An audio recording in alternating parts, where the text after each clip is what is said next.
చరిత్రలో ఎవరూ చూడని అనుభవాల గుండా వెళ్ళినటువంటి వాడు అబ్రహాము. కుమారుడి మీద కత్తెత్తిన తండ్రి ఇంకెవరైనా ఉన్నారంటారా? కుమారుడిని తాళ్లతో కట్టి బలి పశువుగా మార్చిన తండ్రి ఎవరైనా ఉన్నాడా?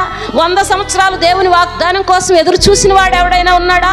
ఈ ప్రాంతంలో స్థిరపడిన వెంటనే మరల లేచి ఈ ప్రాంతం నుంచి బయలుదేరి ఇంకో ప్రాంతంలో వెళ్ళమంటే మారు మాట్లాడకుండా అడుగులు వేసిన వాడు ఎవడైనా ఉన్నాడా అంటే ఆ చరిత్రను మార్చిన వాడు కానీ, ఆ చరిత్రను దాటిన వాడు కానీ, ఆ చరిత్రకు సమమైన వాడు కానీ ఆనాటి నుంచి ఈనాటి వరకు ఎవడు కూడా అయినా అబ్రహాము వెనుతీయలేదు. అయినా అబ్రహాం ఏం చేయలేదు? వెనుతీయలేదు. ఈ 2026 సంవత్సరం సాధ్యమైతే పైకెక్కు, సాధ్యమైతే ముందుకెళ్ళు, సాధ్యమైతే పరిగెత్తు, కానీ ఖచ్చితంగా నువ్వు ఉన్న చోట మాత్రం నిలిచిపోకు. అక్కడ నీ ఆశీర్వాదంతో పాటు శాపం కూడా ఉంది.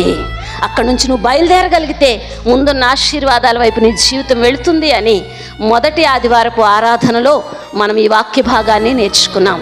ఈరోజు కూడా ఈ నూతన సంవత్సరంలోనే ఈ జనవరి నెలంతా కూడా